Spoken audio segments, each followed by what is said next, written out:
Good afternoon, my dear student. Today we shall study about the transformation of sentences. इसके पहले video में मैंने आपको बताया था कि ट्रांसफॉर्मेशन में रिमूव टू का यूज, रिमूव टू को कैसे हम रिमूव करते हैं. But today we shall study in the transformation of the sentences. Sentences में आप देखेंगे कि इसमें हम आज सिंपल सेंटेंस, कंपाउंड सेंटेंस और एक कॉम्प्लेक्स सेंटेंस, तीन सेंटेंस के बारे में अध्ययन करेंगे. Today we shall study about the three sentence, simple sentence, compound sentence and complex sentence. तो पहले हम आपको दो के बारे में बता रहे हैं कि what is the simple sentence. Simple sentence क्या है, इसका डिफिनीशन क्या है, इसको कैसे आप जो है आइडेंटिफाई करेंगे. तो इसका डिफिनीशन देखिए. A simple sentence is one which has only one subject, only one subject and predicate has only one finite verb, जिसमें only one subject and predicate होता है, वो आपका जो है सिंपल सेंटेंस होगा. या फाइनाइट वर्ब. फाइनाइट वर्ब जानते हैं क्या होता है, जो आपका टेंस के अकॉर्डिंग हो, माने जो सब्जेक्ट के अकॉर्डिंग जब वर्ब लगता है तो फाइनाइट वर्ब में आता है. एग्जाम्पल में आप देख रहे हैं, he came here to meet me. यहां पर आप देख रहे हैं कि ही क्या है, सब्जेक्ट है, और came here to meet me ये आपका प्रेडिकेट है. तो इसमें सब्जेक्ट हो गया, प्रेडिकेट हो गया. तो ये आपका जो है सिंपल सेंटेंस होगा. नेक्स्ट एग्जाम्पल देखेंगे. In spite of his hard work the boy did not qualify. In spite of ये फ्रेज है. इन स्पाइट ऑफ माने होता है के बावजूद, मैंने कठिन परिश्रम के बावजूद भी लड़का क्वालिफाई नहीं कर सका. तो यहाँ पर देख रहे हैं कौन क्वालिफाई नहीं किया. जब हम कौन लगा के क्वेश्चन करेंगे तो जो भी आंसर मिलेगा वो आपका सब्जेक्ट होगा. तो बॉय ने, दी बॉय, ये क्वालिफाई नहीं किया, तो यही क्या हो गया, आपका सब्जेक्ट हो गया. और बाकी ये जो है डिड नॉट क्वालिफाई, ये आपका जो है प्रेडिकेट हुआ. इस तरह से आप जो है और सारे एग्जाम्पल बना करके जब सेल्फ स्टडी करेंगे तो आप अच्छे से इसको समझेंगे. मैं आपको इसके पहले भी बताया था कि self study is the best study. उसके बाद सेकंड आपका है कंपाउंड सेंटेंस. कंपाउंड में से होता है जोड़ना, जो एक दूसरे से जुड़े होते हैं. सेंटेंस, कंपाउंड सेंटेंस देखेंगे. A compound sentence is made up of two or more main clauses. Main clauses या प्रिंसिपल क्लॉजेज. मेन क्लॉज को प्रिंसिपल क्लॉज भी कहते हैं. अब मेन क्लॉज क्या होता है, जो सेल्फ हो, जो किसी पे डिपेंड ना हो, उसे कहते हैं हम मेन क्लॉज. तो एक compound sentence is made up of two or more main clause. Compound sentence में क्या है कि दो या दो से अधिक जो मेन क्लॉज है या प्रिंसिपल क्लॉज है वो एक दूसरे से कंपाउंड होता है, जुड़ता है. एग्जाम्पल में देखेंगे. He bought A car, sold it and made a profit. अब यहां देखिए, ही sold A car, he bought A car, sold it and made a profit. अब इसको किससे जोड़ा गया है, एंड से. ये जो एंड से जोड़ा गया है तो इसलिए ये जो है आपका कंपाउंड सेंटेंस हुआ. दूसरा एग्जांपल देखेंगे. The moon was bright and we could see. The moon was bright and we could see. अब इसको जो है the moon was bright we could see, इसको जो है एंड से जोड़ा गया, तो ये आपका हो गया कंपाउंड सेंटेंस। कंपाउंड सेंटेंस की पहचान क्या है, कैसे आप इसको पहचानेंगे कि ये कंपाउंड सेंटेंस ही है। तो इसको पहचानने के लिए, इसको आइडेंटिफाई करने के लिए आप देखिए कोऑर्डिनेटिंग कंजक्शन। कोऑर्डिनेटिंग कंजक्शन जो है इसमें आता है आपका बट है, एंड है, as well as, not only but also, either or और नाइदर नॉट। अगर इन कोऑर्डिनेटिंग कंजक्शन के से कोई भी मेन क्लॉज ज्वाइंट होता है तो आपका जो है कंपाउंड सेंटेंस होगा। इसकी सबसे बड़ी पहचान, अगर वो coordinating conjunction but and as well as, not only but also, either or, neither nor से अगर सेंटेंस जुड़ता है, ज्वाइंट होता है, तो आपका जो है कंपाउंड सेंटेंस होगा। और सिंपल में देख रहे हैं कि किसी भी तरह का कोऑर्डिनेटिंग कंजक्शन यूज नहीं हो रहा है। He came here to meet me, इसमें देख रहे हैं कहीं भी आपका जो है एक कोऑर्डिनेटिंग कंजक्शन का यूज नहीं हुआ। तो इसका सबसे बड़ा आइडेंटिफाई है कि अगर देख लीजिए कोऑर्डिनेटिंग कंजक्शन जुड़ रहा है, कोई इसमें कंजक्शन है तो कंपाउंड हो जाएगा, नहीं तो आपको सिंपल हो जाता है।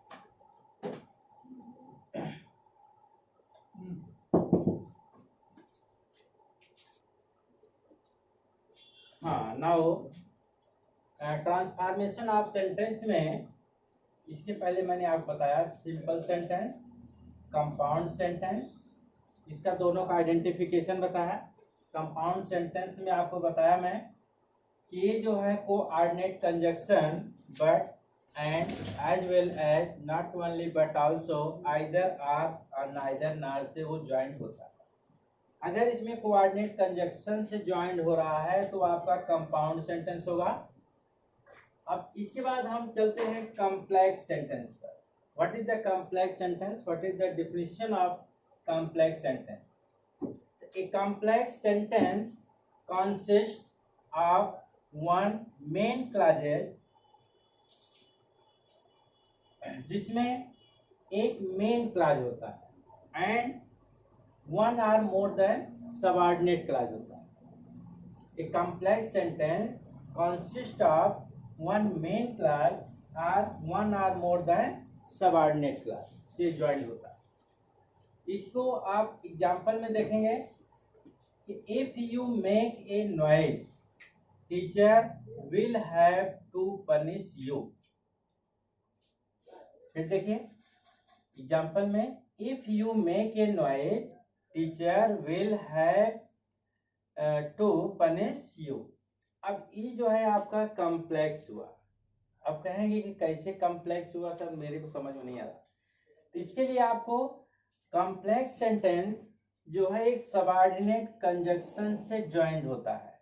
इसका सबसे बड़ा आइडेंटिफिकेशन है कि कॉम्प्लेक्स सेंटेंस जो होगा ये जो है सबऑर्डिनेट कंजक्शन से ज्वाइंट होगा, और कंपाउंड सेंटेंस जो होगा वो कोऑर्डिनेट कंजक्शन से ज्वाइंट होता है। ये दोनों का जो है आइडेंटिफिकेशन, पहचान।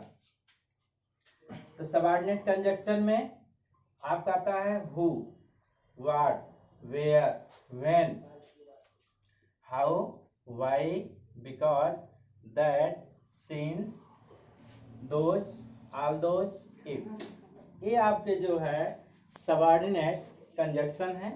अगर इससे आपका सेंटेंस ज्वाइंट होता है तो वो जो है आपका कॉम्प्लेक्स सेंटेंस होगा।